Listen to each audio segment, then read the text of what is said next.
The following is a journey into comics. Journey into comics. It's a journey into comics. Journey into comics. Journey into comics. Journey into comics. Network. Production. What's up, everybody? This is Chris from the Kids for Sale podcast, and you are listening to the Journey into Comics Network Best of the Week show, featuring highlights from all the shows across the network this week.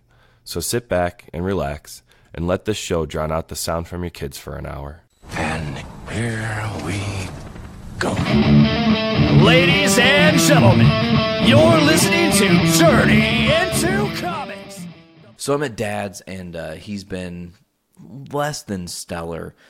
He's got spinal degradation and stenosis, and he's been, on and off. Some days he feels fantastic. Other days it's really hard to watch him not be able to function as a normal adult because he can barely stand or walk, for that matter. It's crushing. It is really one of the harder things of adulthood is watching your parents get older. It's something that I think I've always dreaded it, honestly. Like, I think about my life, and even as a young kid, I was like, man, what am I going to do when my parents are getting older and they're frail and fragile and starting to break and are not the superheroes that brought me into this world, like, what's going to happen? And I'm living that, and it is difficult. It's a very strange situation to look to someone who's always been stronger than me for the entirety of my existence and see him not be that person. I think I've covered it a couple times here. It's difficult. So, it's weird. So Dad and I hung out, and he wasn't feeling good. He could barely stand. So I was just like, man, fuck it. Let's just hang out, and we'll watch some movies, and we'll do our thing. We watched the super duper cut of Deadpool 2 again. Fucking hilarious. It's an amazing, amazing thing. If you have not seen it yet, I do highly encourage you get the super duper cut. I know that is how the Blu-ray is currently being released, so you kind of have to. It just includes all the deleted scenes, and most of the deleted scenes from the movie put back in to kind of make the whole entire film bigger and a little bit better. And I was thoroughly enjoyed. Dad loved the movie. He thought it was fucking absolutely hilarious. He was laughing his ass off through the whole thing. Just seeing his reaction kind of made the movie even better for me, And it's really weird because I feel like the more I've watched, and we're going to kind of super tangent flashback here a little bit, the more that I have watched Deadpool 2 since I've been able to do so, the more I'm reconsidering what happened on Journey into Comics 200. I almost feel as if I could reach into the fucking past and tell Tyler, like, you're right, dude. Deadpool is actually, I think, a better movie than Infinity War, and here's why. Deadpool 2 does a fantastic job of giving you everything. And I think Tyler covered it, previously, but just to once again say, like, it gives you exciting, it gives you funny, it gives you action, it gives you tension, it gives you terror, it gives you, time travel, it gives you romance and sadness and decanonizing an entire movie in its entirety. It does everything. So the more I watched it, I think I'm a little more emotionally attached to and invested in Deadpool 2 at this point. I mean, I love Infinity War. Nothing anyone could say or do could make me change how I feel about Infinity War. However, when I watch Infinity War, I feel very joyous because I love Thanos. So I'm not like, oh God, no, when Spidey's like, Mr. Stark, I don't want to go, or whatever. Like, that doesn't make me get teary-eyed because I'm like, fuck yes, like, Thanos has won, and we're going to get to see awesome things come from this, and these heroes having to figure their way out of being fucked. And anyways, back to Deadpool 2, like, it's emotionally driving. And the Celine Dion song is just gut-wrenching. They utilize music throughout the movie to really further it and make, just make you really get hooked on this feeling of, like, Wade is a very comedic dude. However, while he is just a quote-unquote comedic dude, he has this really beautiful emotional love in Vanessa, and it's ripped away. And the whole movie is this grief of this character and how he fights back, and the whole deal with Cable. And folks, we're going to go on a little journey right now. And this is live podcasting in my house. Because see, right now I've realized that my cat is up on the chair. That means she's going to go for the table, which means I have to tell her to get the fuck out. You get the fuck out, Cammy. Get the fuck out. You know what get the fuck out means? Do you? Cammy, do you know what it means? No, you don't, because you keep getting in the fuck in. I'm telling you to get the fuck out. Get the fuck out, cat. Okay, so I did it. I successfully got her the fuck out. Sorry, it's just weird because I don't want her like up on the table when I'm trying to talk, and then she's like, brr, brr, I'm a cat, meow, meow, fucking pet me and shit, man. And I'm like, dude, cat. I try to love on my cats until I annoy them. That way they don't have any questions about how I feel about our relationship between myself and these cats. These cats aren't going to be around forever, man. And that's just another dark reality of life, right? So when they're here, I want to express to them as animals how they bring joy to my existence. So I'm annoying to them. But it kind of in turn has made them annoying to me. Like they just know how to fucking get under my skin and kind of like rub me the wrong way. But they also are like, they're very perceptive. They know like chicken's out. If there's some real chicken, like if I've cooked some fried fucking chicken or some shit like I did tonight, you bet your ass they're going to be in the kitchen waiting. Like, okay, he's going to be getting ready to sit down any time now. And we're going to just wait for him to be about midway through his meal. And as soon as he's enjoying his meal, we're just going to start meowing really loudly and obnoxiously. And he's going to get the fucking picture that we want some of his fucking chicken. Meow, meow. And I'm like, come on, dude. Shut up, dude. Just like be chill. Calm down, cat. It's fine. And I feed Cammy and Ami a little piece of the chicken. And Ami, she's fucking amazing because she'll do the bear. She'll just get up on her two backs. And she'll just be chilling, like kind of in a bear position. And it's like, oh, you're so cute. Here's the chicken. And then Cammy's just like, I'm crazy. And I flop the fuck around and purr so loudly that you think there's a fucking car parked outside of your goddamn house. It's ridiculous how much this cat purrs. I've totally got off tangent and went to a whole different place. So Deadpool 2, Dad enjoys it. We get done watching that movie, and I'm like, we should watch another movie. Let's watch Tag. And Dad's like, what the fuck is Tag? And I'm like, I'll tell you about Tag. Tag is this movie where there's a bunch of friends. They've been playing the same game of tag for 30 years, every year in the month of May. And whoever's it at the end of May, it holds the mark of shame.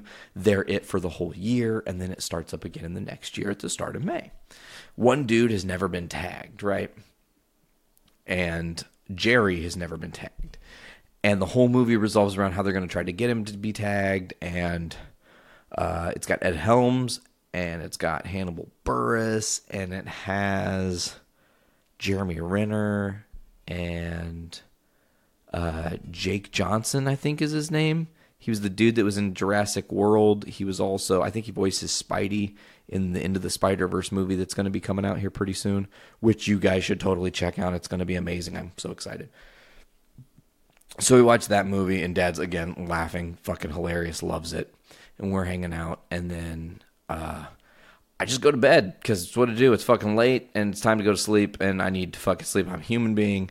I need to recharge the batteries, so I sleep.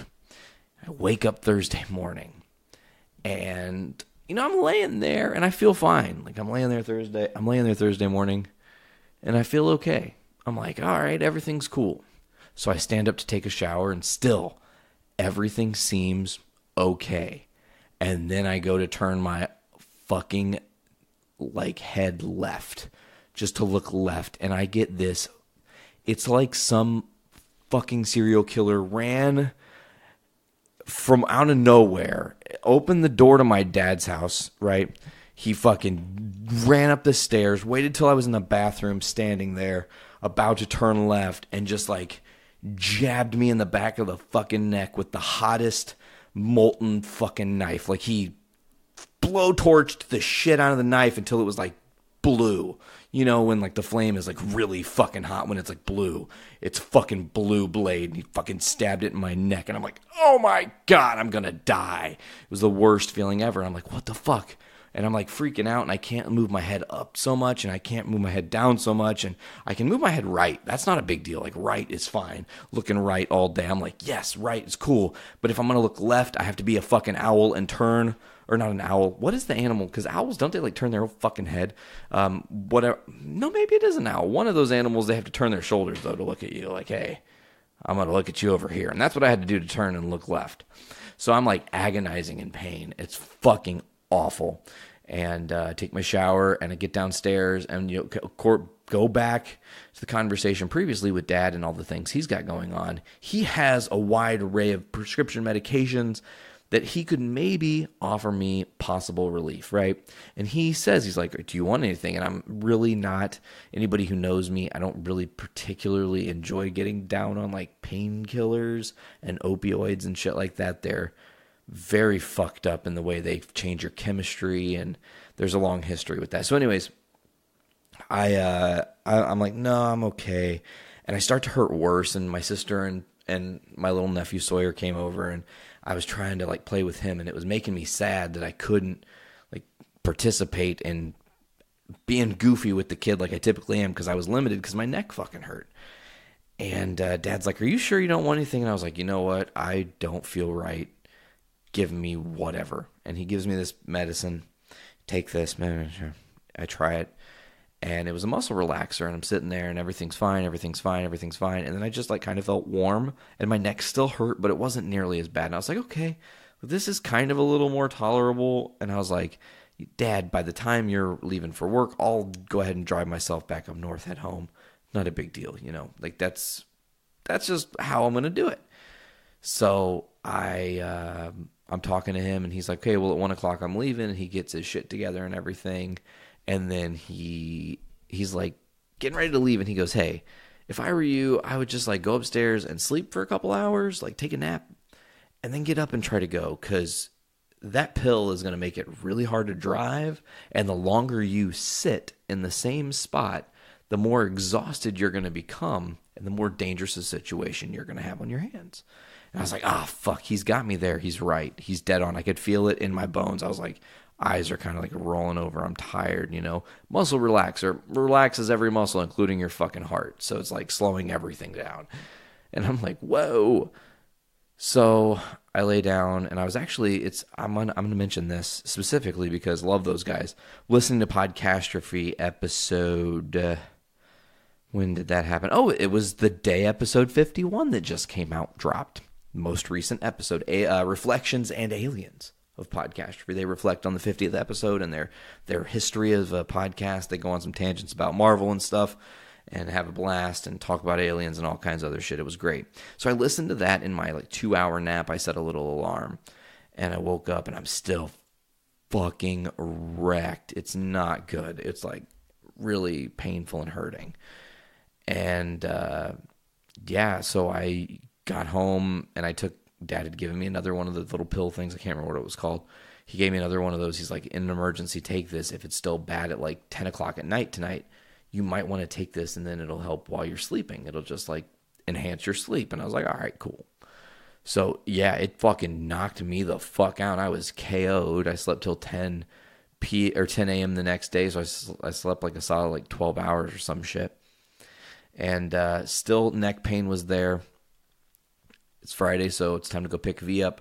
I run down to Lowell to pick her up, and I'm like trying to ask her if her mom, who is a amazing massage therapist, if she has any techniques or tips or tricks or anything to help loosen this neck issue up, because it's bad. Still, like two days later, I still, even as I'm recording this now on Sunday going into our Monday, I still can't turn my head all the way left. So that started on Thursday, Friday, all of Thursday, all of Friday, all of Saturday, all of Sunday. 4 days I can't turn my head all the way, or I get like a shooting pain. And it's lessening, obviously. The more I work it, the more I've rested, the better it has gotten. So to get back into it, I slept and got up the next day, and I didn't really feel right. And I'm at V's, and her mom gets done with one of her massage clients, and she's like, let me help you because you look miserable right now. And I'm like, all right, cool. We'll do it. So they had me lay down on this little massage therapy. It's a really nice massage, like, therapy table, you know? And she's, like, doing these, like, really deep compressions into my fucking shoulder blades and stuff. And, like, working and, like, doing this weird thing where she kind of, like, actually was pinching my fucking muscles and, like, melting where there was this tension. She was literally melting it with her fingers. It was fucking crazy. And there were moments when she was, like, rubbing the parts of my neck and my little trap here that were fucked up. When she was working on it, it felt like there were, like, fucking Doctor Strange amount of hands on me at the same time, like, because there were just so many different great points of pressure where she was relieving the damage that had been done from sleeping improperly. And I'm guessing my pillow is probably to blame, but who knows? I honestly, I couldn't tell you what the cause of this stiff neck was. I just know I suffered from it, and it was a real, genuine motherfucker. I've hated it. I've hated having it. I'm not a fan of stiff necks. It's one of my least favorite things, right alongside of having the plantar fasciitis that I get when I work on ladders. But anyways, there's a lot of things to talk about today, folks, and we're going to kind of get right into it. As I almost totally just fucking ruined my whole entire night. That would have been so bad. You're listening to Poor Entertainment with your host. Ladies and gentlemen, please welcome Andrew Poor. Kind of jumping right off, this is kind of in the order in which I collect the news, which is about a week or so old now, but some of it's newer, like I said. It's a 2-week show, so it's hot topics from the past 2 weeks. The one thing that I thought was kind of interesting is that the Eagles' greatest hits surpasses Michael Jackson's Thriller as the best-selling album. This album originally released in 1976. The collection has sold more than 38 million copies. So it's a record that the previous record was held by Michael Jackson's Thriller for more than 30 years. So the Eagles' greatest hits from 1971 to 1975, a perennial seller since its initial release in February 1976, has surpassed 38 million copies sold. The Eagles knocked Jackson's 1982 smash to number 2, but the band also holds the number 3 spot with the album Hotel California, also released in 1976. That album is certified 26 times platinum for sales and streams of more than 26 million copies. Says Kerry Sherman, Chairman CEO of RIAA, congratulations to the Eagles, who now claim the jaw-dropping feat of writing and recording 2 of the 3 albums in music history, 2 of the top 3 albums. Both of these transcendent albums have impressively stood the test of time, only gaining more currency and popularity as the years have passed, much like the Eagles themselves. The Eagles lost founding member Glenn Frey in January 2016, but continued to tour with Don Henley, Joe Walsh, and Timothy B. Schmidt, making up the core of the group, and Frey's son, Deacon Frey, and Vince Gill joining. The Eagles have sold more than 150 million albums and won 6 Grammys. The band was inducted into the Rock and Roll Hall of Fame in 1998 in the first year of eligibility and received the Kennedy Center honors in 2016. So congratulations to the Eagles, and we'll see if Thriller reclaims the throne with more album sales. And I think in the age of digital media, it'll be interesting to see if there's a lot of adjustment there, if that kind of is what it is.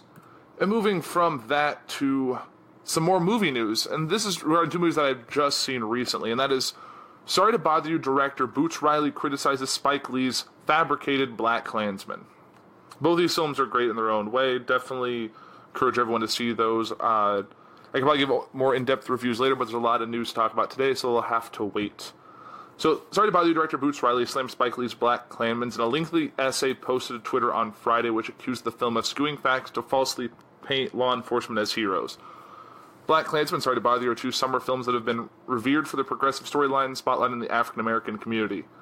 Though Black Klansman is based on a true story, Riley said he is skeptical of it and claims it's full of fabricated story notes about its protagonist, Ron Stallworth, John David Washington, a black detective who infiltrates a local chapter of the Ku Klux Klan with his white partner played by Adam Driver. It's a made-up story in which the false parts of it try to make a cop the protagonist in the fight against racist oppression. Riley wrote in his introduction, "It's being put while Black Lives Matter is a discussion, and this is not coincidental." The director argued that the purpose of Black Klansman's alleged revisionist history is to portray the police in a more favorable light in an attempt to soften relations between law enforcement and people of color amid the Black Lives Matter movement. In support of his claims, Riley suggests the validity of Stallworth's memoir, in its film adaptation, which credits Stallworth and his partner for halting white supremacist attacks, including an attempted bombing. Stallworth wrote a memoir to put himself in a different light, but let's look at what else we know, Riley wrote. There were no bombings that Stallworth or the police thwarted. That was not in Stallworth's memoirs. This was made up for the movie to make the police seem like heroes. This states that, in actuality, Stallworth was a member of FBI's counterintelligence program, whose objectives were to destroy radical organizations, especially black radical organizations. When white supremacist organizations were infiltrated by the FBI and the cops, it was not to disrupt them, he argued. They weren't disrupted, it was used them to threaten or physically attack radical organizations. There was no directive to stop the rise of white supremacist organizations. Wright also accused the real Stallworth of aiding in the orchestration of terrorist attacks on the African-American community during the civil rights movement, including church bombings in Birmingham, Alabama, the assassination of civil rights organizer from Detroit, and the Greensboro massacre of Communist Worker Party members in 1979. This is what Ron Stallworth was helping to do, and he was doing it in that era, he wrote. To cap his essay, Riley referenced reports that Lee received $200,000 from the NYPD to help in an ad campaign that was aimed at improving relations with minority communities. Whether it actually is or not, Black Klansman feels like an extension of that ad campaign, he wrote. So, definitely interesting, and I feel like two very progressive movies, like basically this year's, are doing for kind of a historical drama and I don't even know what he'd call Started By You. Started By You is very hard to define. It's a very interesting movie where the first two-thirds of the movie are one thing and the last third is a whole another thing altogether, similar to kind of what Get Out did last year. So both are really worth seeing. They're both very powerful movies. Being white and seeing Black Klansman, though, was a very interesting position to be in, but most of my theater was also white, and there was old Jewish women sitting next to me. So definitely made for an interesting movie-going experience, but also did that with a double feature with Mission Impossible Fallout, so that made for a very weird night for me. But both were very good movies, and so was Sorry to Bother You. And moving on to that, to the events by Lost co-creator Damon Lindelof is doing a Watchmen series for HBO, and it's official. He's going to write and produce the series. It's already got a series pickup after the pilot. There have been rumors that HBO is considering picking up a new version of the Watchmen series adapted for TV for some time. Now the company's announced it's officially greenlit the show, which is being written and produced by Damon Lindelof, the co-creator of Lost and films like Star Trek Into Darkness and Prometheus. There aren't many details of the series yet, but we will know it'll debut in 2019. Set in an alternate history where superheroes are treated as outlaws, Watchmen embraces the nostalgia of the original groundbreaking graphic novel while attempting to break new ground on its own. So it'll be interesting to see if this is just a straight adaptation of the comic, if it's going to be a full-on adaptation that goes in a new direction, like we've seen in other comic works. So it'll be interesting to see how that comes out to be. I'll probably watch it if I end up getting HBO to watch Game of Thrones anyway. So, and moving down the line, Chris Pine wants to reclaim Scotland in Netflix's Outlaw King, a film that released in November. So Netflix released a trailer for its historical film Outlaw King, starring Chris Pine. The film tells the story of Robert the Bruce and his effort to reclaim control of Scotland from the King of England. In the trailer, we see Robert the Bruce in hiding after being declared an outlaw, and his family being questioned and brutalized by those attempting to hunt him down. "I'm done with running and I'm sick of hiding," we hear him say. What follows a series of scenes showing Robert the Bruce building his following and fighting back against the strongest army in the world. Outlaw King will be released in select theaters November 9th, as well as Netflix. And the theatrical release could mean the company has its eyes on some awards. The Academy Awards and some film festivals require a theatrical run in order to be consideration for awards, and in the past, Netflix has used short, limited releases to fill those requirements.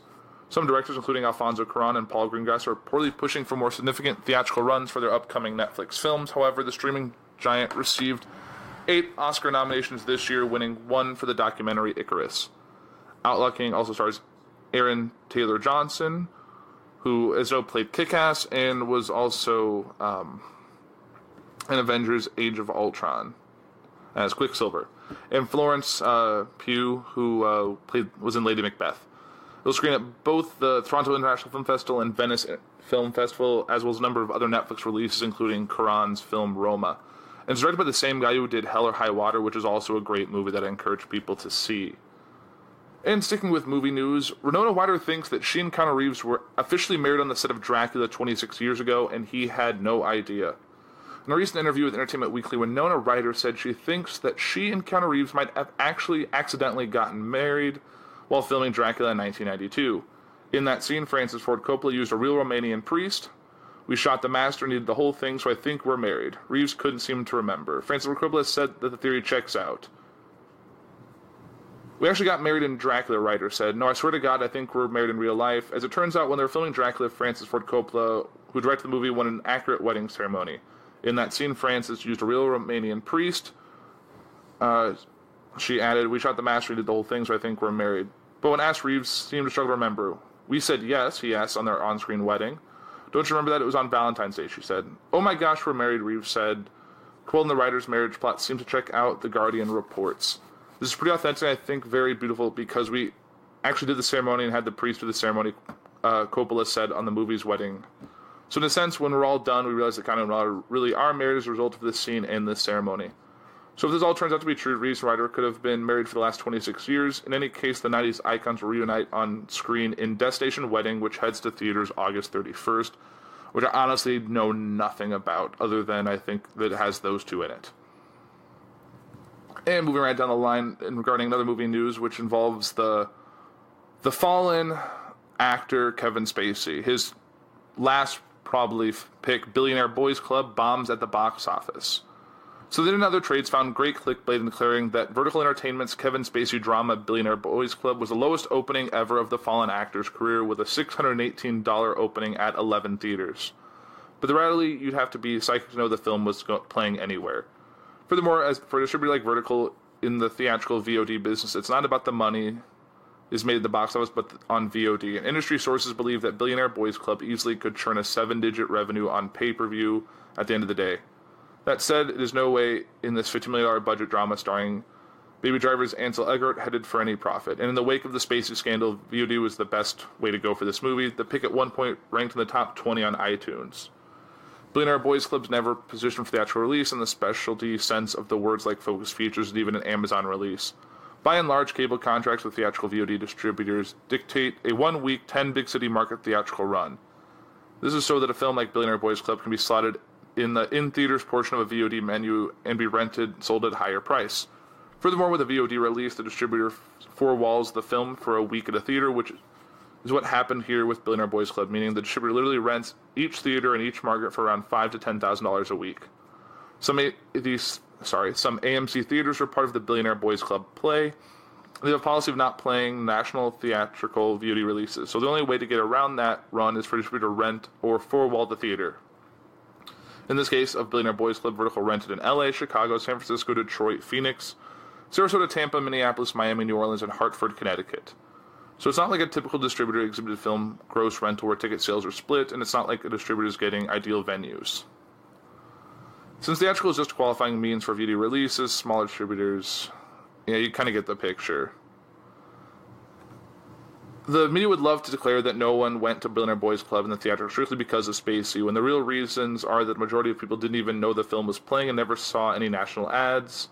Furthermore, none of the one-sheets or VOD kiosks featured Spacey's image or his name. His likeliness was wisely hidden. Some distributors like IFC still take the theatrical portion of their VOD run seriously and put some heft behind it.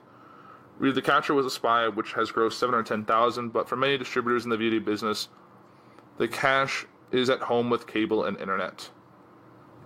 So, yeah, not a big turnout for Kevin Spacey, which is not surprising given everything that's happened with him the past year. Still kind of curious about the movie because it does have some decent name of some young actors behind it, but it'll probably never make it into like a red box or anything like that, and I don't feel like spending big money to actually watch it. So that's that, and going on to other movie news, which is Top Gun sequel adds Jon Hamm and Ed Harris.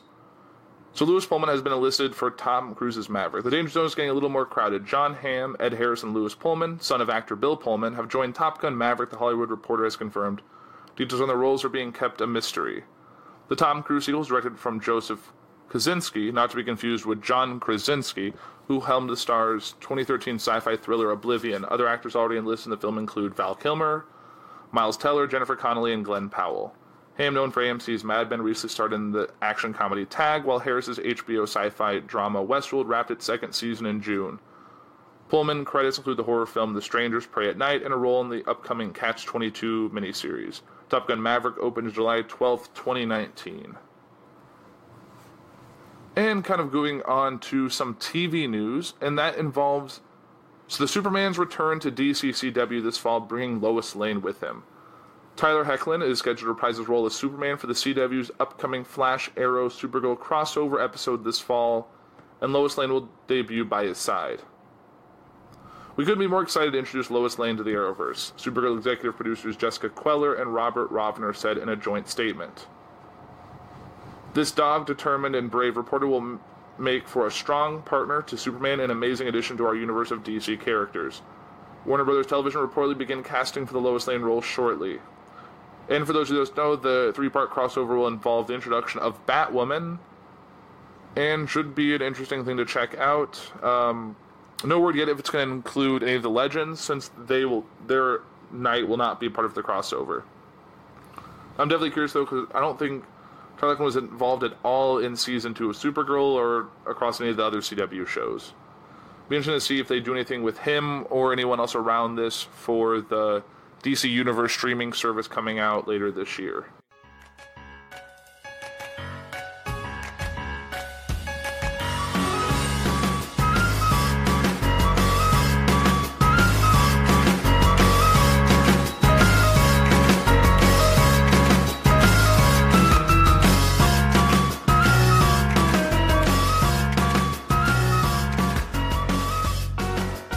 Hi, it's Liz.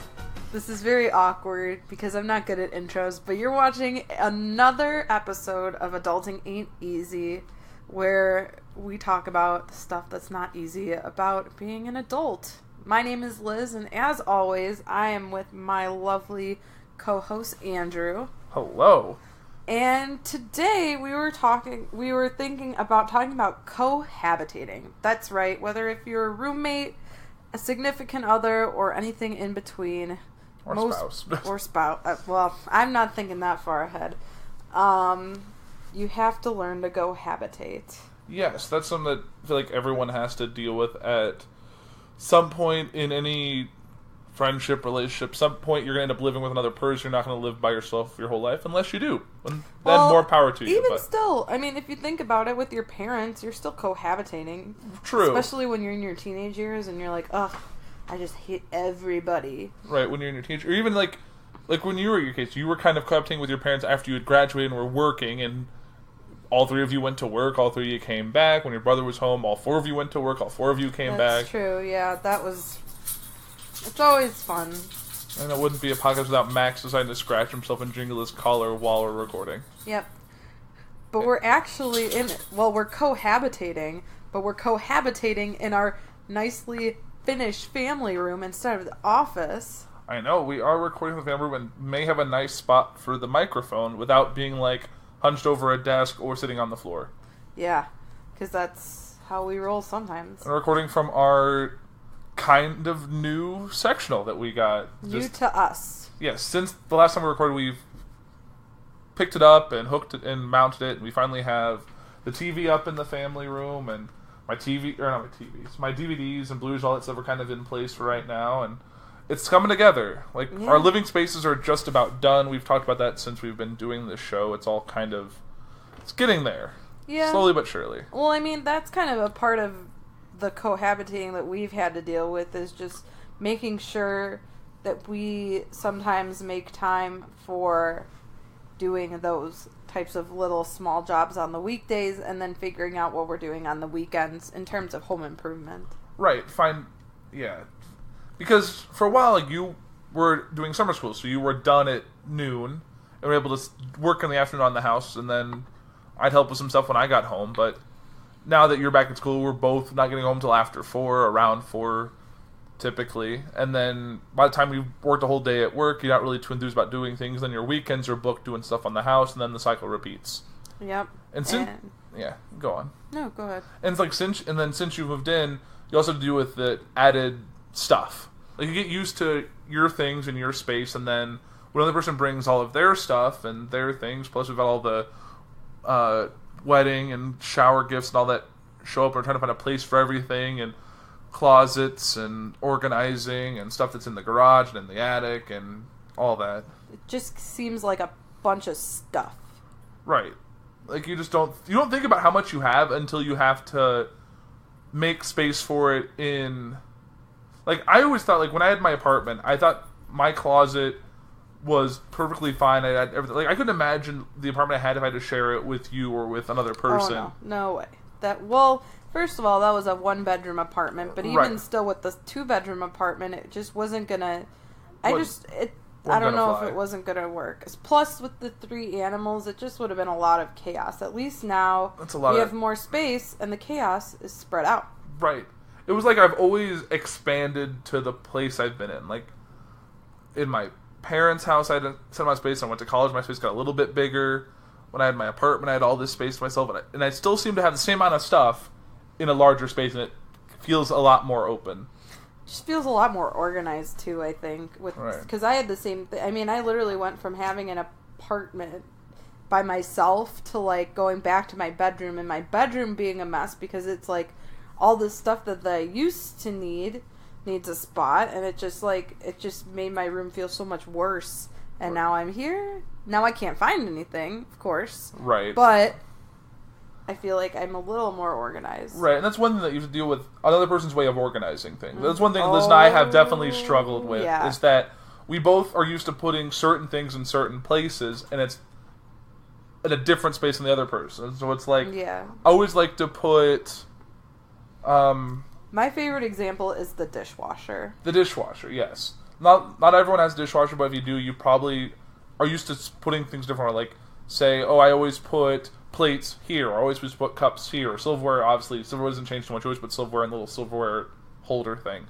But, like, I was always, ever since I've been doing, like, dishes, like, at my parents' house growing up, it's always cups on the left, bowls on the right, large things on the bottom. And Liz doesn't do it that way. No, I just put all the cups on top, and the bottom is a free-for-all. However it fits, and then... Mm-hmm. So, well, and it's the same thing with you. Like, I never put like certain pots and pans in there, and it's like for us, that was like hand washed. Right. I feel like with certain things, if they're too big, you hand wash it, or if it's nice, or if it's not dishwasher safe, you would hand wash it. Yeah. And I feel like, and also like when I had my apartment, I didn't even use the dishwasher that often because I wasn't making that many dishes. Right. And now we are making lots of dishes because we just need to. It's just like I feel like now that we've been like meal planning and cooking a lot more meals and not, like, usually, like, when it was just me, sometimes I'd get, like, those, like, microwave meals or whatever, and then it wouldn't take, I'd need, like, 1 plate and a fork, and then I'd do it by hand and it'd be done. Now we have pots and pans and bowls and serving utensils and all that, and it's changed the amount, and it's better because you end up getting better quality food. Yeah, I would agree, except for that one time that I did burn the pork chest, but I plead that I didn't know how to work our crock pot, and but we still had good food. Right, it worked out, and now we know for next time. And sometimes and we're just getting used because we're both used to like new appliances. Like we got the new Keurig that's a nice upgrade from the Keurig I had. Yes. And then it's a little fancier, and it's going to set us up for eliminating like the 3 coffee pots we have now. Oh yeah, can't wait to get rid of those. Right, and then like new crockpot has like a timer and settings and all that stuff, so now we can adjust that accordingly. But it's just a kind of a learning curve with getting used to all of that in our routine and actually talking about like what we're gonna eat Thursday, for example. And like, oh well, we're not eating Thursdays, we're going here, and then okay, cool, so we don't have to worry about the meal this week, but we just need to go to the grocery store to get lunch stuff and breakfast stuff, and then it's dealing with like our beyond just like living together. It's like our own routines, like. Oh, I always roll out of bed at 6, done showering at like 6:15, ready, eating breakfast in the kitchen at 6:30, out the door at 7 or whatever. That's definitely not his routine now, I will tell you that much. No. His routine is definitely not as lazy anymore, because he likes to forget that he pitters around. I dawdle. Oh, I have to watch, I'm watching this comedy special, da-da-da. So, and I'm going to quote-unquote dry off after my shower by sitting on the bed and playing on my phone. Or what else? This morning he set, like, 3 alarms, like, 10 minutes apart. And I could not, like, I had mine. You were up. Mine was at 6 o'clock. You know when he got up? At the 6 o'clock alarm clock that I set. So what the hell was the point of setting one at 5:45, 5:55, or whatever time? Yeah, it was. What was the point? 5:30, You literally rolled 5:45, over. You literally 6. turned it off, rolled over, and went back to bed. I'm like, this is just silly. You know, everyone has the person, the optimistic person when they go to bed about, like, I'm going to get up at this time, I'm going to get going, I'm going to get to work early. In all fairness, I still got to work early, because I didn't dawdle. Mm-hmm. Yeah, you've been better about dawdling. I think it's because I make you feel bad for dawdling. Right, because you're usually going pretty quick. Well, I have to. Well, I do like the lazy girl routine. Like, I shower at night because washing my hair in the morning, it'd just be a whole nother, like, half-hour fiasco. And I value my sleep more than I value what I look like. I teach children. They really don't give a crap what I wear. Right, you don't or what my hair looks like. I stopped wearing makeup after maybe probably 6 months into when I was teaching. I stopped full makeup because the kids don't care. They don't even notice. So what's the point of even... And all the staff looks the same in terms of just being exhausted all the time. Exactly. Like, I didn't wear makeup. I had a meeting with a parent today. And did I wear makeup? I should have wore makeup. Did I? No. Did the parent say anything? No. I looked nice. I mean, I always dress professionally. Mm-hmm. I just don't give a crap about what my face looks like. I don't need to be dressed up all fancy if I'm just going to teach kids all day long. And my hair, I mean, I always do my hair. It's just not like I blow dry it and straighten it or curl it. No, not worth it. Just brush it, do what I need to, leave. I know. It's just, it's one of those things you just have to get used to which is like, I've always been a morning shower person just because that's how I wake up and that's how, like, in bedheads, I hate it so much. And I never can get it fixed if I don't shower in the morning. I'm, like, wetting my hair completely and then at that point you're just wasting time. Yeah. But it's just... I feel like it's different for guys unless they have longer hair. Like, you have short hair, so it would make sense for you to shower in the morning because, you know, it's going to get messed up during the night. But, like, for guys with longer hair, it may not matter because they can just throw it up in a man bun and just walk out the door. Gross. Just don't do that. Oh, man. One of my students has a man bun, but it's actually pretty cool. I don't know, like, and I'm usually not, like, a man bun person, but he actually does it really nicely. And he's, like, super confident about it, too. It's not like he's very, like, he's like, he owns it. And that I admire that kid very much for doing that. The man bun is today what the rat tail was when we were kids. Yeah. But I'll have to ask him if he would ever do a rat tail. That's so gross. But yeah, just getting back to kind of the whole cohabitating thing, it's been also an interesting thing because, like, now you have the whole chore thing to consider. Like, what do you not, like, I mow because Liz has allergies to mowing. Well, I didn't figure that out until Andrew, quote-unquote, couldn't mow because he was doing other things. So I mowed the lawn, and I come back in. I was doing other things. Whatever. But I come back in, and I look at my arms, because, like, we have, like, a bag that you just, like, you have to throw it in the garbage cans. And I come back out, and I'm like, oh, that's nice. My forearms and my triceps are covered in hives. So I figured out I can't really do grass anymore because of that. Great news for me. Yep. But know what Liz can do, because it doesn't affect my allergies? Shovel snow. No, it's probably end up being me since I'm probably out to the car first. Yes, you are. So, but that's still months away. Mm-hmm. Well, let's hope so. Yeah.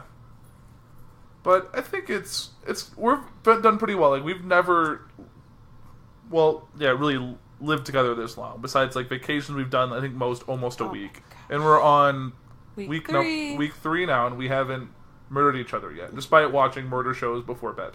Yep.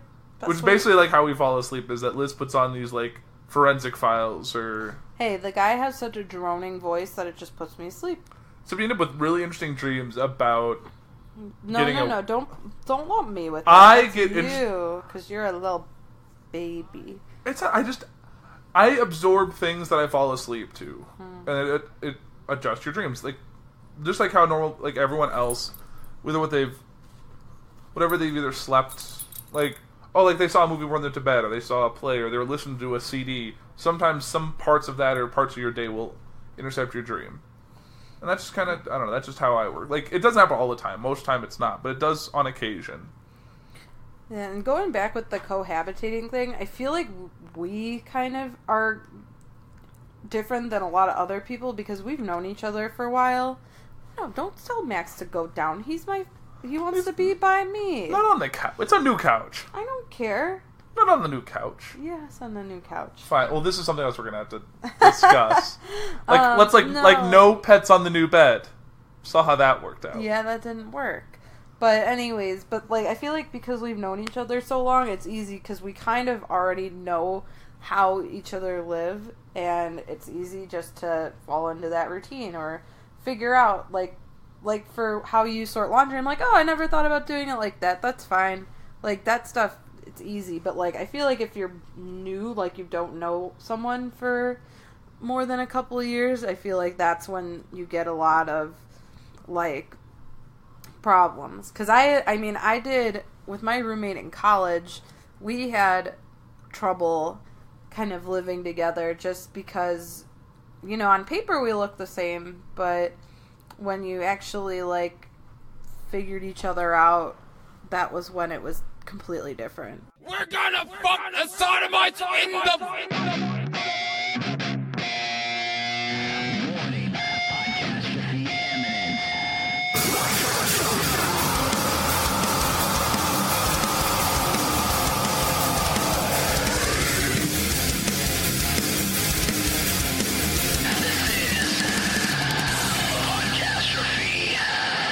So anyway, back to being gay. But why is it gay though? I want to know. Wait. If Blaine goes down on me, that doesn't make me gay. That makes him gay because he's sucking dick. But you're getting your dick sucked by a man. Okay, now wait a minute.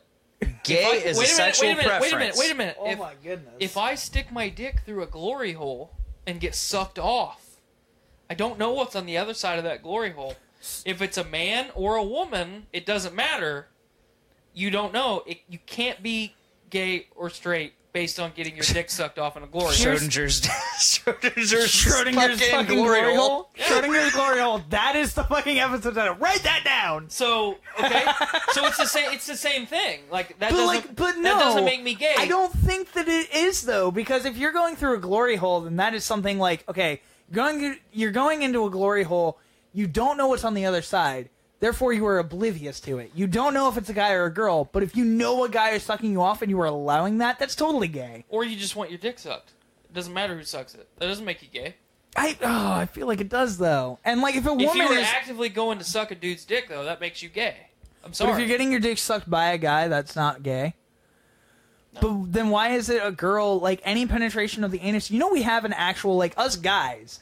We have a gland in our anus that is meant, it's our prostate. If you get your prostate, rubbed and stuff like that, yeah. Exactly, you will have an orgasm. Does that make you gay because you have your prostate rubbed? Yes. 5 minutes ago, Miranda said the man's G-spot is there. Yeah, exactly. So she's already I don't need my G-spot stimulated because... penis is fine. The exactly. The highest concentration of nerve endings in my entire body is in the tip of my penis, and it is that way... for a scientific and genetic purpose. Science. Science rules. Bill Nye the Science Guy. Bill. Anyway, so yeah, I'm not. Someone is gonna misunderstand what I'm saying as fucking LGBTQ plus hate. I don't give a shit. As long as you don't bother me, I don't fucking care. But having shit shoved in your ass is gay to me. I'm sorry, it is. But okay, so gay and homosexual, it's not necessarily an action. It's a preference, and so it's a sexual preference. So if you're a male and you're into male, that's homosexual. Also that's what known I'm saying. As gay. Yes. That's what I'm saying. Well, I mean, like, gay covers just Everything. homosexuality in general. Yeah, that's why gay is a lot shorter of a word than homosexual. But that's the thing. And we're is on a like, podcast and I'm drinking, so it's a lot easier to say. Yeah, I agree. and I agree with that. But I'm completely just agree. saying, But like, the action itself it is homosexual. It doesn't- is gay. the If action, it is homosexual, it is gay. Yes. yeah. That's what I'm But saying. the action itself can't be homosexual or gay. It depends on if a man or a woman is doing it to another man or a woman. If you were having, I feel like, this is my opinion, if I feel like you are having a sexual relation with someone of the same gender, you are gay. But if you were having a sexual relation with someone of a different gender, you're not gay. And I'm not talking about, like, oh, if you're getting sucked off by a dude, but they say they're a woman, that's not gay. No, that's still gay, because they're still a dude. And stuff like that. But if it's like if a woman is sucking me off, that's not gay. If a woman is sticking a finger up my butt, I don't know why she would. I don't like that, but it would not be gay. That like to me is that's gay. See, I just don't. I can't. Agree actions with that. can't be gay Actions cannot be gay. How? because gay is male to male or female to female. It's same sex. But it's not. 2018. There's no such thing as gender.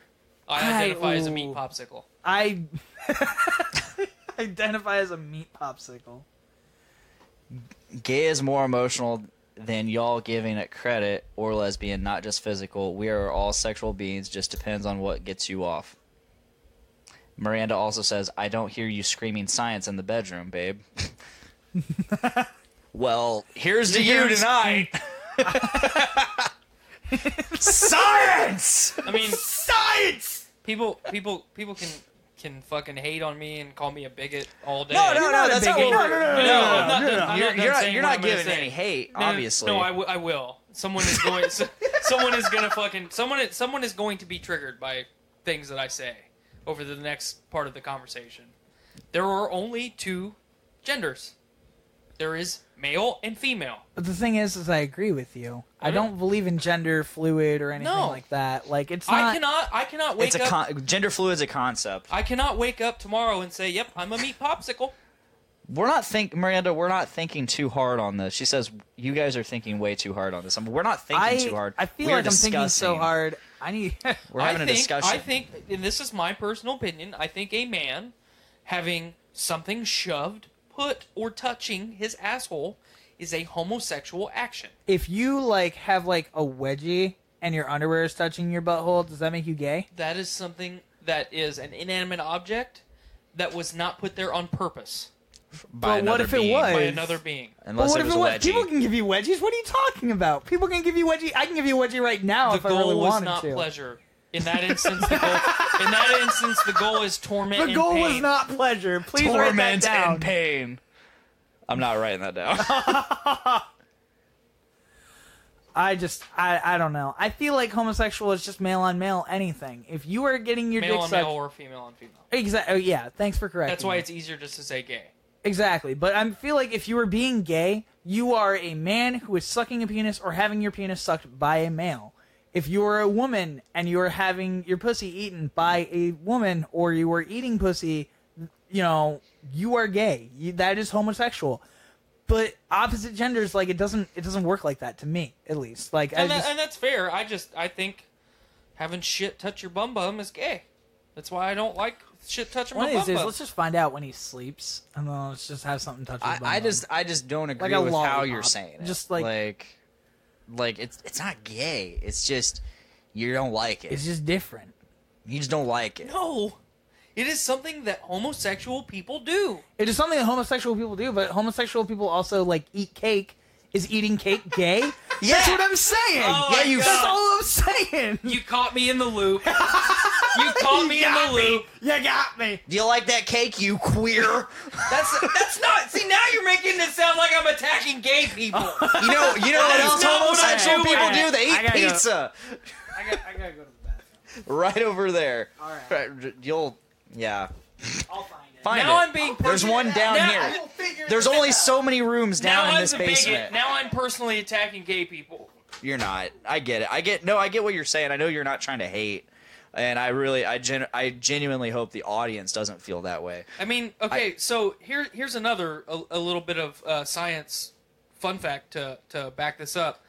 The likelihood that a man and woman contact AIDS through unprotected sex vaginally is like a 64th of it is of a man and a man having anal intercourse. It is a fraction of the percentage. Yeah. Why is that? Like, what makes because your ass is not meant to have shit shoved in it. Well, no, obviously. Okay? So when a man shoves a penis in another man's ass, it is detrimental to the ass and the penis because they're not meant to go that place. So it damages the anus, it damages the penis. It's a slightly abrasive environment, and there is never enough lubrication. Ever. So, because of the breaking of the skin, your likelihood of AIDS goes fucking right to the top. That doesn't happen vaginally with a woman. But how does that not happen vaginally? Because there's fluids transferred. There's fluids being exchanged no matter what. Right. But the likelihood of blood being transferred is a lot less. Uh-huh. But it's not just blood. It's just it's not just fluids blood. It's in any general. bodily fluid. Yeah. But blood has... I fucking saw this the other day and I read it and I was going to bring it today and I forgot to say it. Oh, yeah, on one of your fucking Alex Jones fucking... What are you trying to say, Blake? I'm just fucking... I don't know. I was just trying to Dude, be funny. You were trying to do I was trying to be something. funny and... The likelihood is a lot less. Okay. For... What are we... We're talking about AIDS. We're talking about AIDS. Talking about AIDS? We're talking about... Okay, we we're moved on to AIDS. We're still talking about When I was- homosexuality. okay, and so- I said that the likelihood of contacting AIDS during male-to-male sexual encounters anally is almost, towards the top of the fucking percentages. I guess I can agree with that. Because your I ass would isn't meant imagine to have that's shit shoved in. probably... Your penis is not meant to go in someone's asshole. But the thing is AIDS is caused from the spreading of fluids and stuff like that. Right. Can I finish? Yeah, go ahead. Okay. The whole blood thing, based on this study that I read, fucking ups that percentage even more. So, I talked to my health teacher when I was in about 7th grade about like the spread of AIDS and stuff like that. And the thing is he told me we could have an entire bucket of blood in front of us, right? And everyone could slit open their arm and dip their entire arm in that bucket of AIDS blood, and only like 1 out of every like 10 or 15 of us would actually have AIDS. I mean, Stuff like that, technically just you'd from- have HIV first, but... I mean, yeah, but still, you would have HIV, but you would test HIV positive like every 10 or 15 people who all dipped their arm in a bucket of AIDS blood. yeah, because your body's an organ. It absorbs liquid at like 700% faster than any other part of your body will. We're talking about the arm? Mhm. Okay. It's your okay, skin. okay. Your skin. Oh, your skin. Okay. So, like, anytime you look at, like, chemical exposures, shit that has adverse effects on your body, so you can drink, like, say you drink water with lead in it. Right. Okay, you're going to be exposed to that lead immediately because it's actually entering your digestive system. Yeah. So that's a fast track into your fucking bloodstream. Mm. If you hold your fucking arm in a fucking bucket of lead water Right. and then fucking nick yourself, the amount of the contaminant that your body absorbs through that is like tenfold what you actually take in through your digestive system. Makes sense. That's why the AIDS thing with the blood. So, With AIDS. abrasion, you're actually breaking the skin.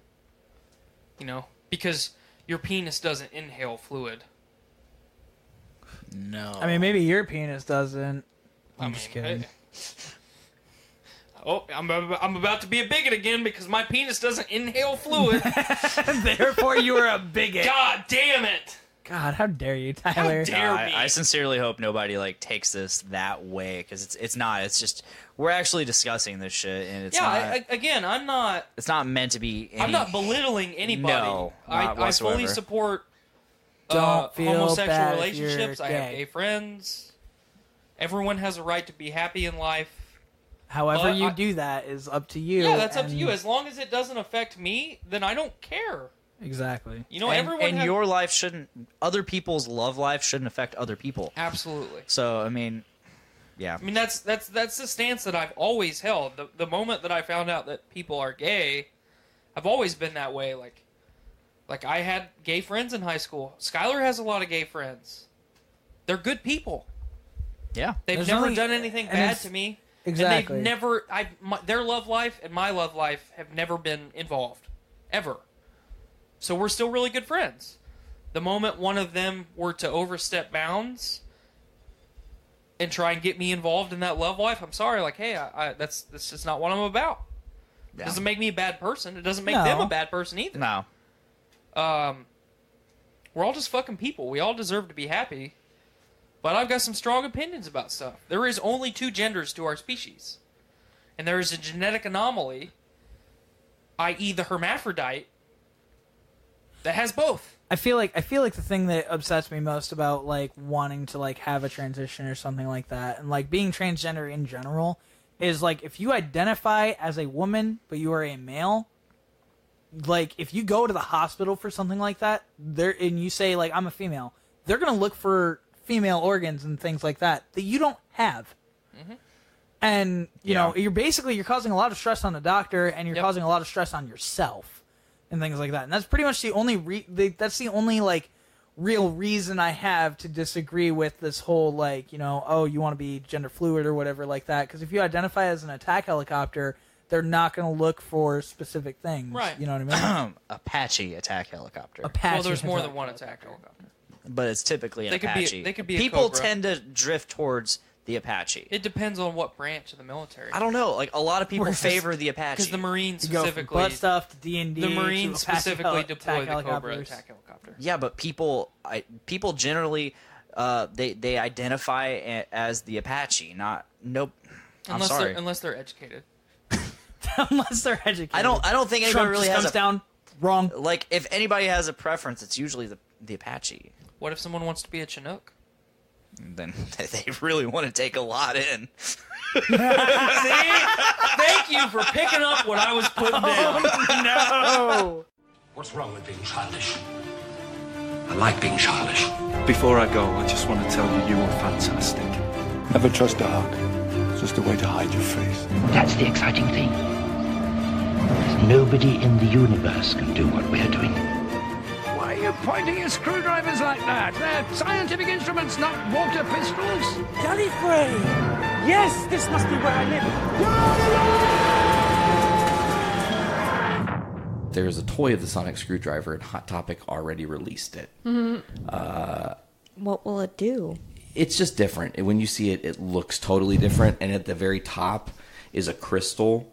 It's like whatever the sonic crystal that's inside the sonic screwdrivers, allegedly, but it actually spins. The actual crystal spins on the top. Like, it's definitely a different... What's the purpose of that? Oh, yeah, I'm looking at it right now. Doctor Who, the 13th Doctor. It looks... Uh-oh. Say it. Let's talk about it. It looks like a sex toy. It looks interesting.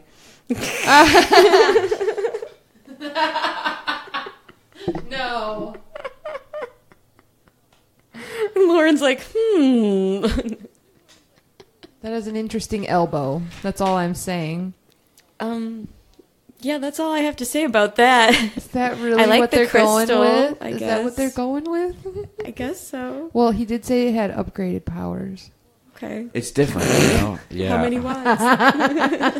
Upgraded. Okay, this is pretty terrifying. So what does it look like, guys? What are your thoughts?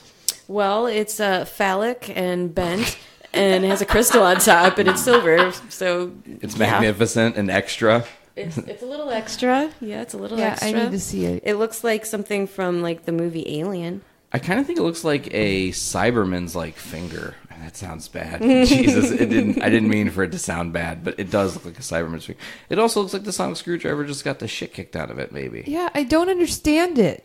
I don't understand I don't know. like Ooh, and why it you lights hold it up. that way. Oh, yeah, Like, yeah, It lights up orange. Is it 2-piece? What's Check it the out, Lauren. handle? Is it held like a little semi-cocked So gun? strange. What Look, is it? Here's an example of someone holding it. If it'll load at all. That's kind of how it's going to be held, like a pen. So it's like ergonomic? Yeah, maybe it's an ergonomic I screwdriver. don't know. I've never seen a handle bent like that. Well, I guess we'll just have to see it in action. We're already guess critical, what? guys. We can see it in action because there's a YouTube video of somebody who has it. Oh, so we're gonna. Let's see. Somebody's. I'm just gonna turn down their audio. We can just look at it. Yeah, that's fine. Because I don't need. Can y'all Yeah, see it? it just seems like unwieldy and like it's a poor design. Like she's gonna drop it. I don't know. I think the crystal looks cool. I think it. Yeah, I don't hate that. It makes it look more like mystical. I like that it's yellow. Different color, you know. It was yellow in the picture. It lights up yellow. Oh. Yeah. Yeah. Oh. The crystal I don't think is this yellow. woman has turned it on yet. Oh yeah, there she goes. See. Oh. See, and it kind of has like a flicker, like the crystal is burning or whatever. Mm-hmm.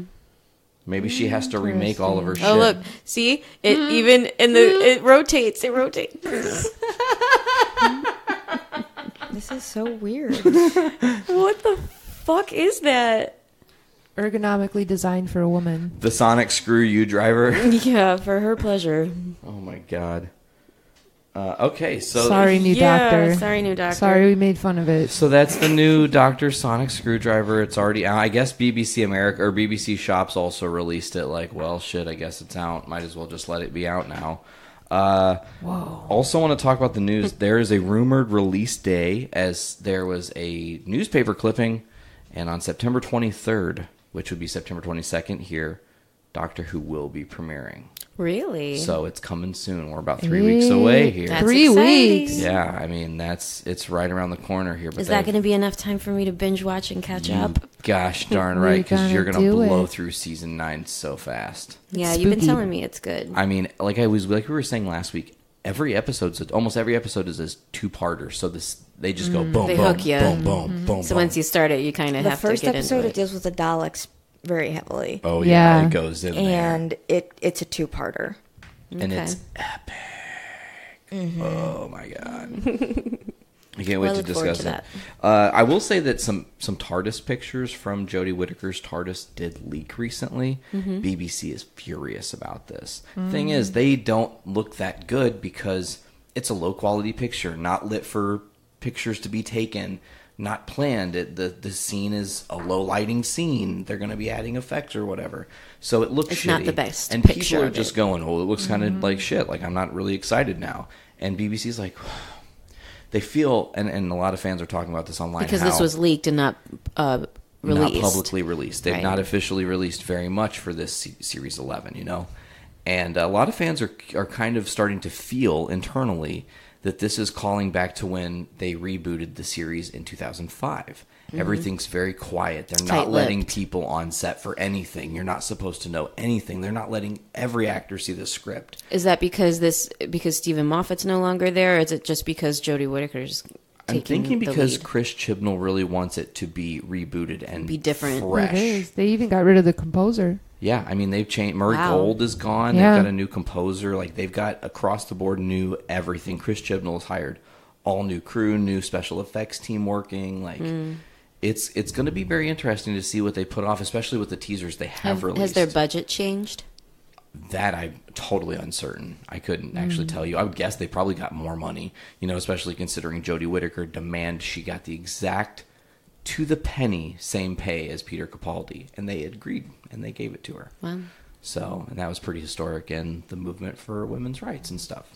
Well, So if must she be- would so have they must gotten be- any less, They must be she planning on wouldn't these have episodes fucking to done do it. pretty fucking well. What's up? So they must be planning on these episodes to do pretty well. Yeah, Right. I'm certain they're probably going to do pretty well. And it's interesting because this is a cast with 3 members of the TARDIS crew that are not the Doctor now. I feel like they're taking a lot of risks. Oh yeah, Yeah. and I think they're going to pay off. I think this is. I mean, Chris Chibnall has been a part of Doctor Who for a while, and I think he was really. When does it officially start? Well, and they haven't announced. That's what I was saying. The conjecture is September no one knows, but that one actual newspaper that had it in their like TV guide, September 23rd is the date.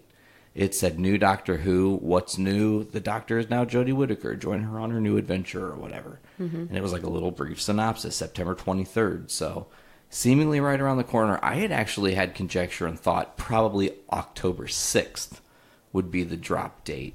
But it makes sense for it to be the 23rd as well. couple weeks early there. I'm glad that I finished watching the 8th season of Capaldi's because I got to see the Master as a woman, which was interesting. Like when she kissed him, and you know, I was just like really excited to see what Jodie Whittaker is going to do as the Doctor. You know, if that's what we got for the Master. Absolutely. Yeah. It's going to be cool. I'm excited. Have you got around to Attack the Block yet? Mm-mm. It's okay. I know you will eventually, and you're gonna love it. Oh yeah, you're gonna love that. It's a great ride. Definitely a fun movie to like kind of get lost in. As far as new Doctor Who news, I don't really have a lot more in that regard. Other than it's coming. It's coming real soon. We're going to do a random wiki effect like I did on the last episode here. Do you want to fill some space and talk about other things for just a brief second? Doctor Who related, maybe talk some more Torchwood, whatever you guys want to do while I look this up. Okay. I guess we never really got to talk about... That's what I was going to talk about, and then he changed the subject. We were going to talk about the relationship aspect of Doctor Who and his companions, and how the casting is totally changes the chemistry with the companions, and like you had said, it doesn't make sense for an older Doctor to be like coming on to like a younger sexy companion or whatever. Like, right. Could you imagine Peter Capaldi and like Rose interacting or something? No, but I mean, he still flirts. Yeah. He still gets like, jealous of Danny. Right, even though he's like constantly saying, I'm not your boyfriend, Clara. I'm not your boyfriend, Clara. Yeah, because they were never meant to have like a romantic... No, none of them Classic were. Who was not like that either. Right. Like he thought that the companions were like his pets. And I think Capaldi sees Clara more as a student. Like, she's intelligent enough to take on some Time Lord-esque knowledge, and he can impart it. I don't think he sees her as a student. I think he sees her as more of like a companion, like a straight up partner, like a straight up equal almost, like a River Song almost, like a River Song, totally. Okay, I can totally vibe that. Absolutely. Ugh, River Song. I can't we'll wait to see her again. Too. Oh yeah, she's coming soon. I gave you the spoiler on that. You did. I'm excited about that. By the way, I totally forgot to mention that Joe Grant. We talked about this on the last episode.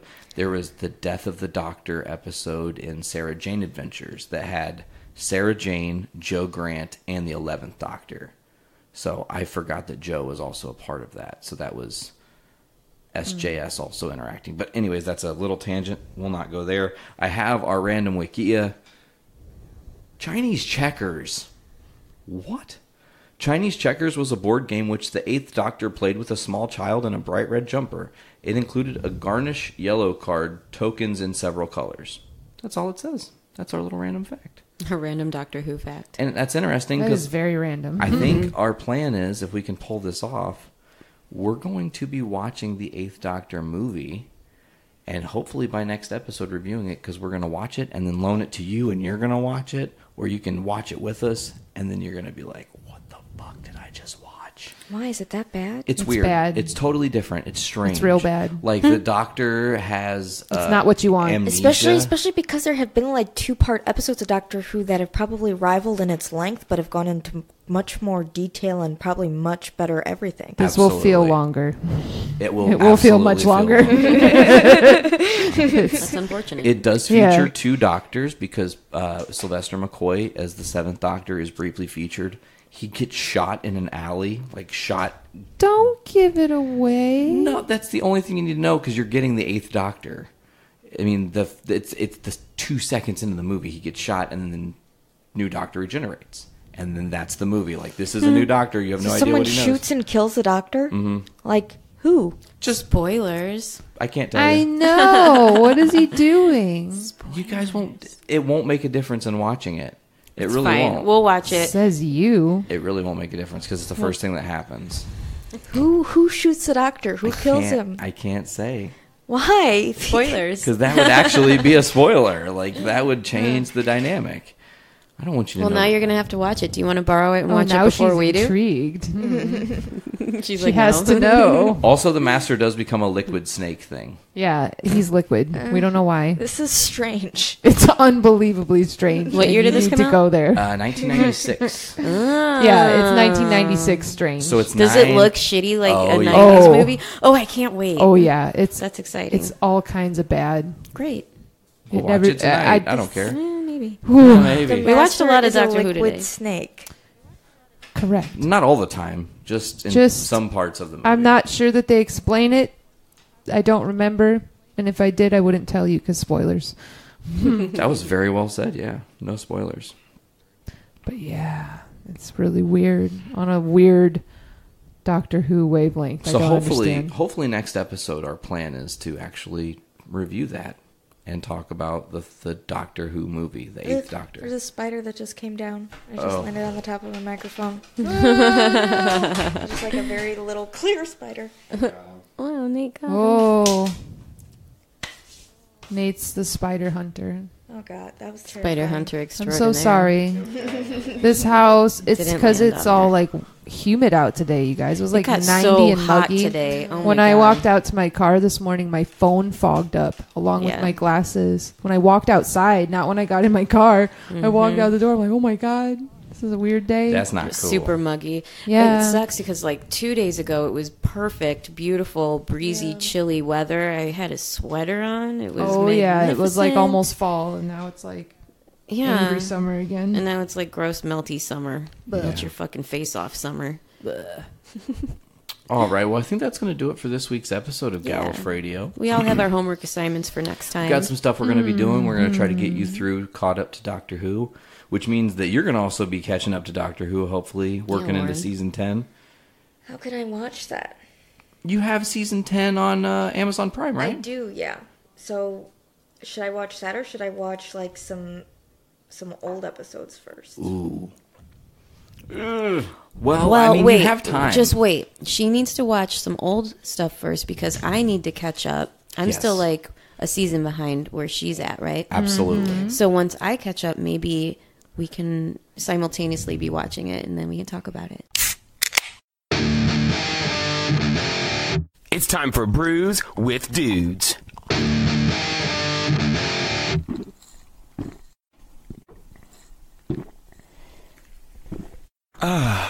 Juicy. We are Cheers to diving you. into the Double Tie PA. If you're just now joining us. Nice and clear. Oh, yes.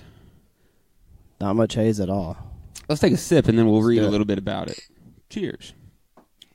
Goodness gracious. That is pretty crisp. I love that Thai flavor. It does. A little spiciness almost to it. From Granger, Indiana. 10% ABV. This is going to be an episode of Ass Kickers. I can already Yeah. tell. Everything. Yeah, so this is already a double IPA, and then there's 3 variants of it. Yeah. So let's see what we got here.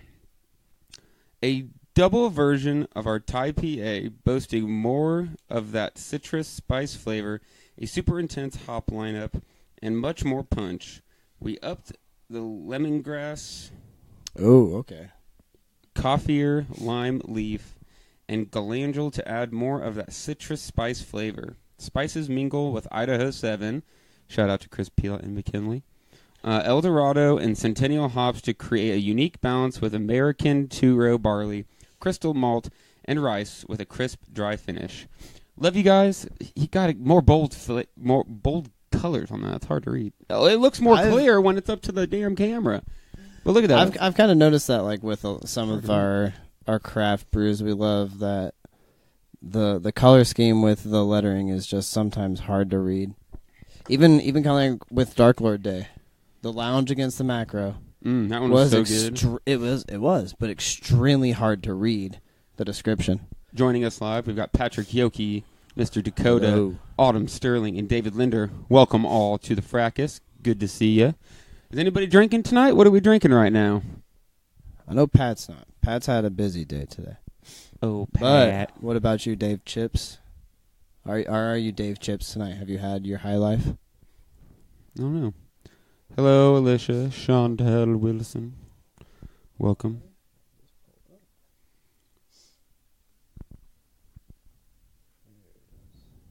What did we do today? We brewed a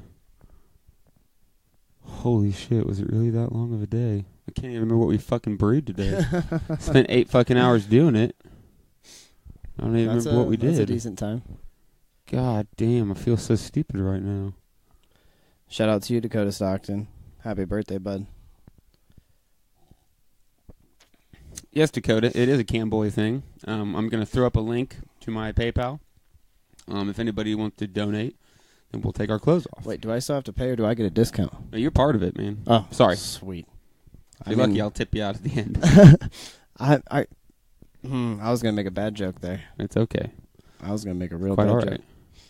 I can definitely get the lemongrass in this beer, though. That was my first kind of flavor, that little bit of spice and lemongrass. I love that spiciness. We did, at Tay's, we did a Thai IPA, and it was phenomenal.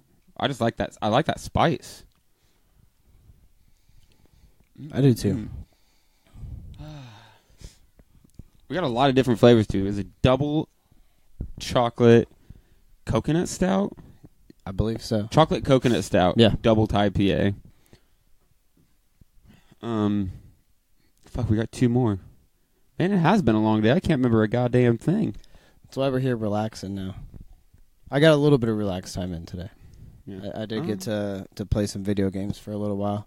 I did not. This is the first day in a while now that I haven't got a little game time. Me and the boy have been working through Legend of Zelda Breath of the Wild. He's always excited to show me his games when he's playing. Always. He'll get a new world in Minecraft, and as soon as I walk in, Brett, look at what I'm doing, and I'm just like, yes. It is a phenomenal game. Yeah. I love making this comparison because everyone hates talking about it, but it's like they watched Skyrim, and they're like, we don't make games like that, but what if we made a Zelda game that was kind of like that? And they just added so much to it. And admittedly, I haven't played Skyward Sword or the one before it, but everyone agrees that's played them all. They're like, this was a total step up, like totally different. If you played Ocarina of Time, it's like it is not the same game. So I've never completed a Zelda game, just from not having them as a kid. But I did buy Ocarina of Time, and I've played through probably just over half of it, and I really enjoyed it. It's great. Never played Skyrim either. At the time that I borrowed it, I had a shitty fucking TV and couldn't actually read like the stats on the weapons, anything. So it was just a wash for me. So once Zach is done playing it, you should totally take it from him. I think I'm going to borrow Shadow of Mordor first. That's a good one. I think I'm going to borrow that one first. I love that. I can probably find Skyrim for cheap on the game store, but I've been playing The Witcher 3. I've heard that's amazing. Still haven't finished it. I didn't renew my Xbox Live subscription for a while, so all the download content I had, I couldn't play. Mm-hmm. So I just put it on pause for a little bit. Finally renewed that, and I've been slaying it the last couple days. So, hello, Ms. Taylor. Welcome. Hello. Hardy. I definitely am enjoying this beer. I did not expect that spice. No? So you've never had a Thai flavored beer? Not that I can remember. I've only had a couple. Yeah, I know I've seen them, but with me and you both, we've both kind of been on that stout kick. Yeah. So if I were to see a Thai IPA, I might go with something different just because I had never had it, and I've wanted to experiment with stouts a lot. So I'm really liking this one, which was also my first brew from Bare Hands, I believe. I don't think I've had anything of theirs before.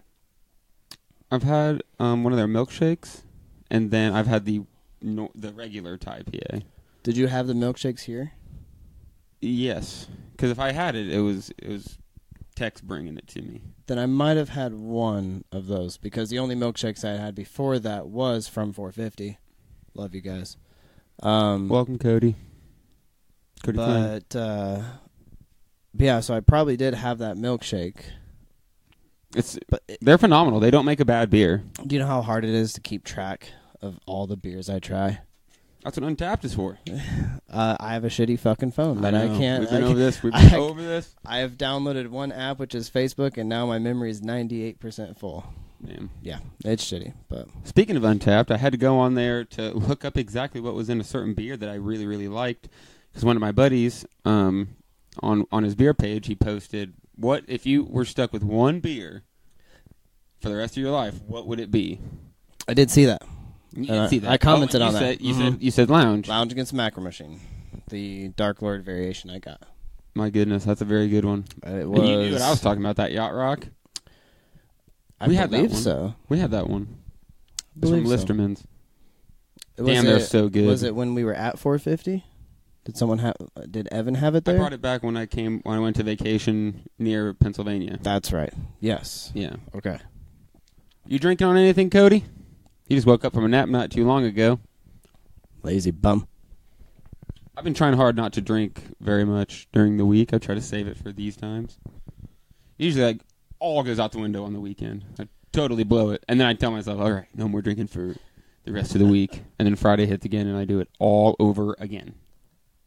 Really bad at that. I haven't been too concerned with it. If I get off work and I want some beer, I'm gonna get some fucking beer. I think I want to do something soon. Logan, Ian. A Sunday afternoon where I invite a bunch of people over, like a Brews with Dudes social hangout, and just ask people, like, let's slam through these beers, because I've got 3 fridges full of really good beer, and it's like I'm never gonna drink them. I'm saving them for that right time. It's like we have to make the right time, and just like, we're specifically just going to drink a bunch. We did kind of these. talk about this, I think, after the last podcast, where it was just like we save these beers for a special occasion.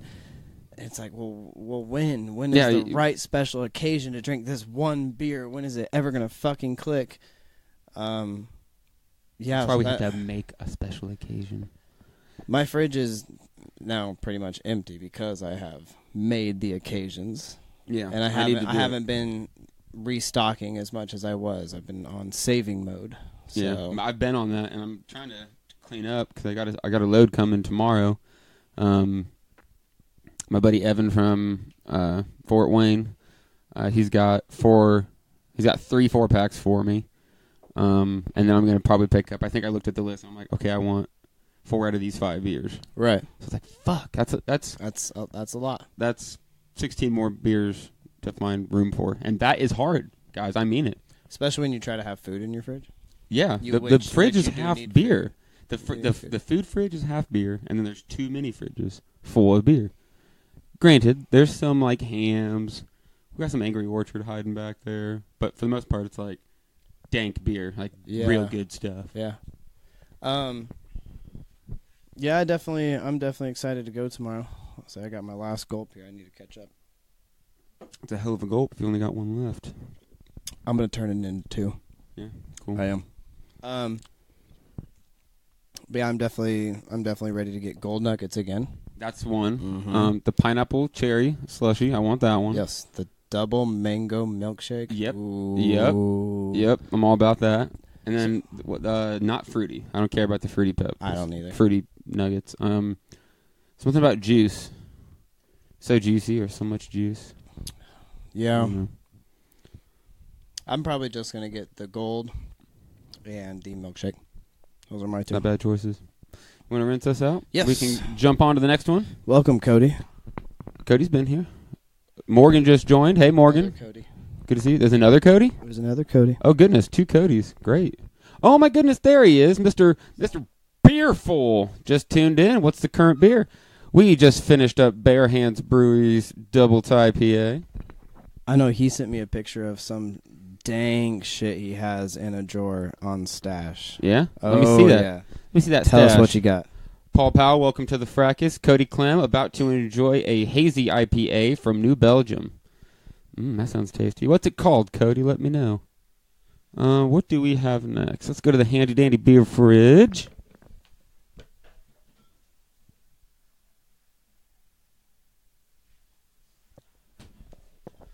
Looks like we're going to enjoy the Double Tie PA Thai Milkshake.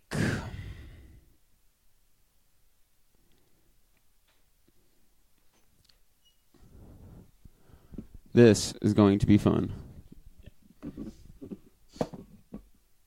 Oh, look. We got some Cody love going on. Some Cody on Cody action. Start trying to get my spitties. Oh, I'm sorry. I thought you said you had the Saugatuck. I mean, wouldn't be the first time.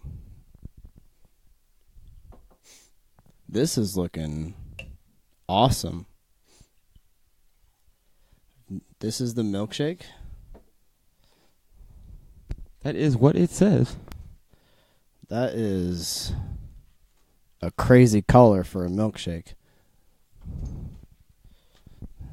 Nick's going to run and give Jess some of this because she's going to enjoy it. Look at this color, guys. Like, most of the milkshakes I've had are like a dark creamy color. This almost looks like a sour. It's got a nice like cherry red to it. I'm excited to try this. Me too. Oh, we don't have the can. Can't read the can. That's okay. We'll get it back. Yep. We'll tell you what we think first, and then we'll tell you what we're supposed to think after that.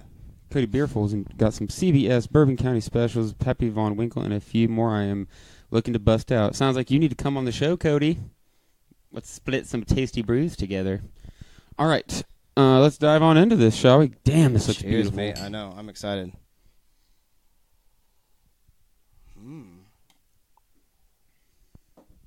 Wow. Holy shit, that's good. There's so much going on there. Every little bit of your mouth it touches, it just there's so much going on. Holy crap, this is amazing, guys. This tastes like no other beer I've ever drank before, ever. No, I'm at a loss for words. I'm trying to describe it. A little bubble gummy. It's got that little bit of that tiny bit of spice, that Thai flavoring we're talking about. The sweetness really overdoes the spicy for me a little bit. I almost get like a little watermelon-y flavor. But oh my goodness. I'm just trying to think of all the milkshakes I've had before. And this is way different.